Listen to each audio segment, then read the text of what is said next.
And here we are, the Small Business Survival Guide. Today we're talking all about emotions and how to handle when the world just seems to be going to hell in a handbasket. How do we handle what's happening? How do we process the news? How do we, as small business owners, manage all the emotions that are rising up so that we can flourish? Today, I'm interviewing Claudia Ronowitz. Claudia is a coach who specializes in helping people manage life.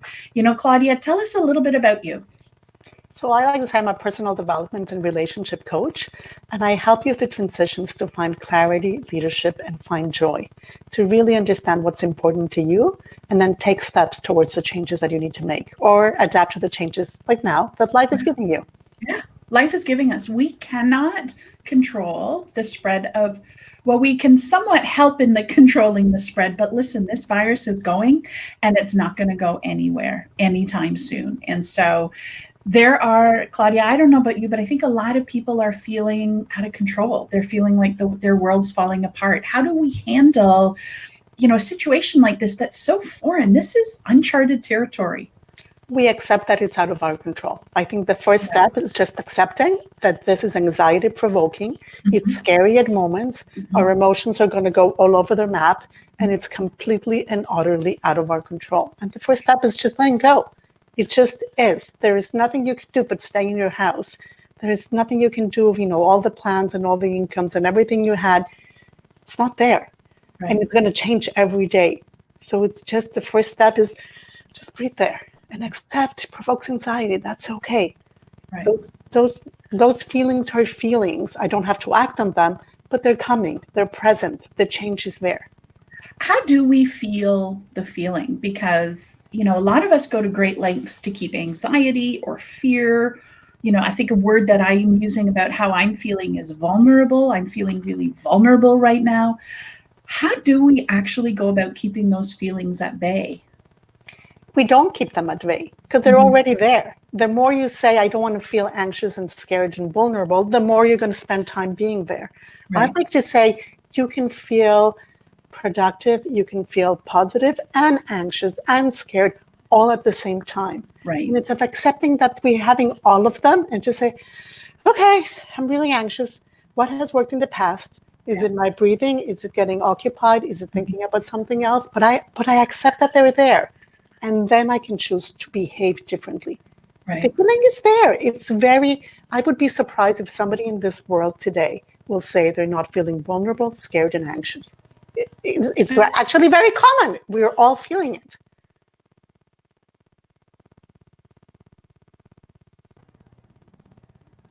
I lost you there for a second, but you're back. Yeah, I lost you for a second too, but welcome back. So let's talk about this word control. And, one of my favorite ways to do, I am a control freak, control enthusiast, control star. I like being able to call the shots. I also like being able to be in control of everything that's happening. Yeah. I can't control this. Help me. So here's the first one. You are not in control. You actually never were, because life is going to, change. But this is like the extreme of how life is forcing us to accept that we're not in control. Right. That it's going to throw things at us that we had no chance of preparing for. Right. What you actually can do is then ask, okay, so I'm accepting I'm not in control. I'm accepting I'm anxious. But here is the trick. Where do I have control? Right. And I'm not talking about control of, seeing all this posts of parents saying, this is all the things they're going to do with their kids. That's wishful thinking. This what really is in your control, because your kids are going to watch more TV. Come on, guys. Yeah. And we're going to have to do other things. We're stuck in house 24 hours a day. But what is in your control? Mm-hmm. And in your control is what you look like. I have a little Post-it in front of me in my office with a little dot. And I keep on reminding myself, what is the positive versus all this white page, that is negative, that is out of my control. Let's just focus on that small dot that is positive in my control. And that's where I need to go, because that's the only thing I can do. And it can be small. It can be, asking a different question. I'm actually starting to ask the question, are there opportunities for me to do things differently here? I haven't come up with the answer, but I'm constantly asking the question, and hopefully at some point it will come back. But I'm focusing on the small things I do have control over. and completely letting go of the shoulds and have tos, and I'm not supposed to feel this way, and I'm supposed to be doing that, doesn't work at this time. Not at Right. all. Right. And so, are there rituals when we feel those emotions coming up? Are there rituals that we could be doing to help us manage or mitigate them? What are some hardcore things? Give me a tangible. I really like the breathing. Okay. Yes. Or they call it the walking meditation. I'm the most horrible person to meditate. I'm not good at sitting 20 minutes, but we're all good at breathing and Yeah. using our senses for 3 breaths. Concentrate on just, feeling your hands. What does it feel like to feel your hands? What does it feel to breathe in and out?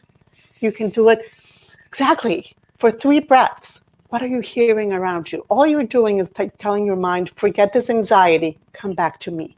So I have more control of where I am. Stop hijacking my thinking, come back to my frontal cortex. Let me be more in control. And I do it with 3 moments of grounding. But it has to be things that work for you. So that works for me. But for you, it could be reading a book or going for a walk, which we still can today, or, talking to a friend or having a cup of coffee. You have to decide what are the small things you still can just breathe into and start, letting go of the panic and more in control. Yeah, I love it. And the other thing, and I think that's really important actually, because we are finding ourselves in situations, for those of us who have kids, our kids are around us all the time. And it is going to be hard. And so finding those moments where you can step out and go, if you have to lock yourself in your closet or in the bathroom or trade off with your partner and you go hide for a little bit, creating those micro moments through the day for your sanity. What about, Claudia, in terms of what we're feeding our brains and our minds? Because there is access to a heck of a lot of news that's really scary 24 hours a day. So here it's going to depend on what you need and what works for you. For some of us, it's just deciding I can't take any more news. I've heard it, they've shut down Ontario today, fine. But then what do I want to pay attention to? There are some really good websites also out there. There's a lot of meditations. There's a lot of writings. There's a lot of things just about positivity, but it's about what works for you. And keep on reminding yourself, is this helpful for me? Yeah. I guess the main question is, let's change the questions we're asking ourselves. Instead of what's not in my control, what is in my control? Instead of what's putting me nervous, is there something that I can do and relax? Hey, this can also be a present. When was the last time you had nowhere to go because there's nothing to do and you have time in your hands? My husband was laughing at me the other night because normally I fall into bed at 9. And, for those of you who don't know, we have 3 kids. They've all been playing rep hockey. We have a minimum of 12 hockeys a week with all the shuttling back and forth. We both run our own businesses full time, if not more than full time. It's a busy household. And all of a sudden I'm able to stay up past 9 o'clock. And he's like, what's going on? And it's because I don't have all that mental clutter of who has to be where, what carpool's going at what point.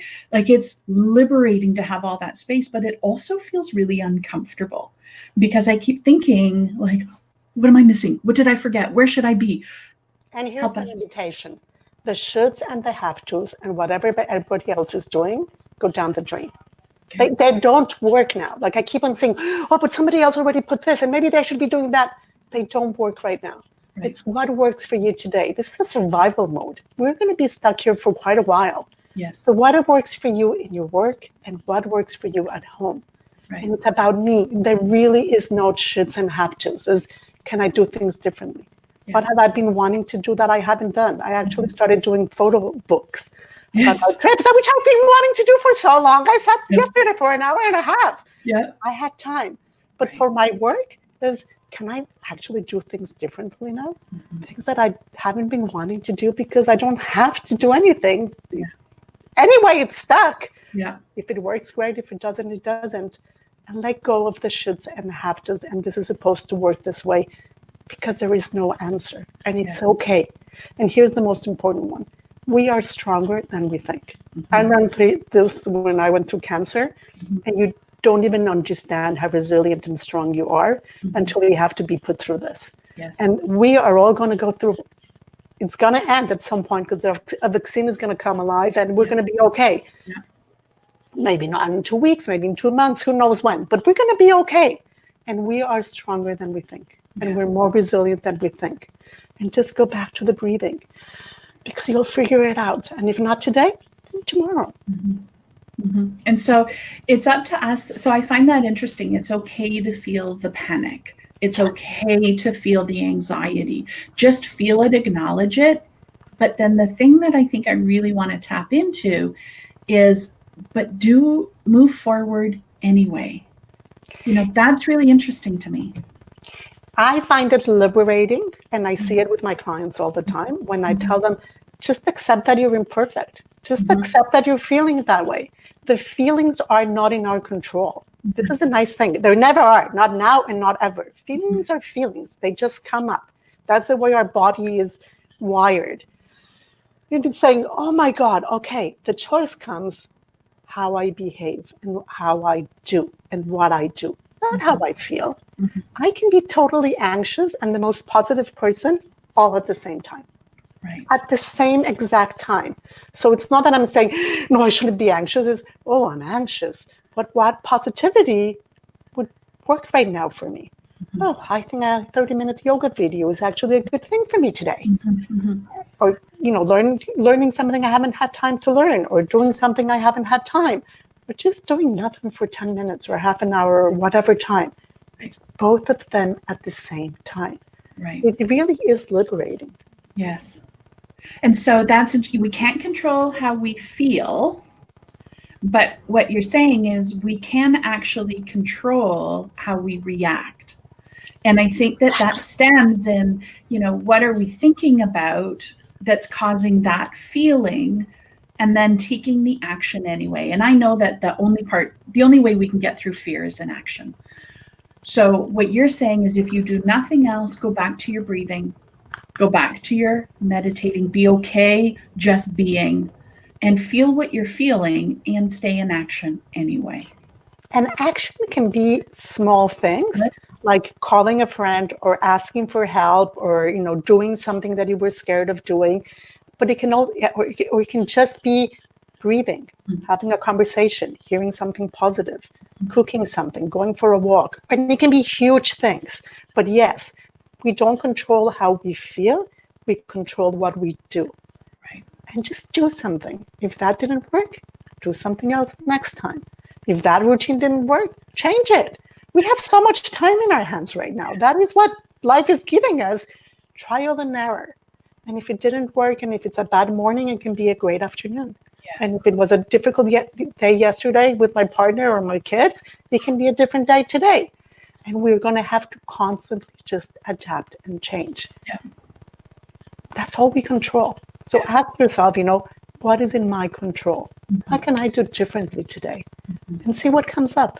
I love those questions. Those are powerful questions. Claudia, thank you. Thank you for joining us today. Thank you for being the voice of reason through this chaos and helping us see that it's okay to feel whatever you're feeling, and you can think and do anyway, even if you're feeling panicked or vulnerable or scared. We are going to be okay, and this crisis is going to end. We are going to be okay. This crisis is going to end. And sometimes during crisis, we, and as a collective, good things happen. So let's see what it is. Don't forget to look at the small point in that little page of all the bad things, because there's always something good happening around us. I love it. There is.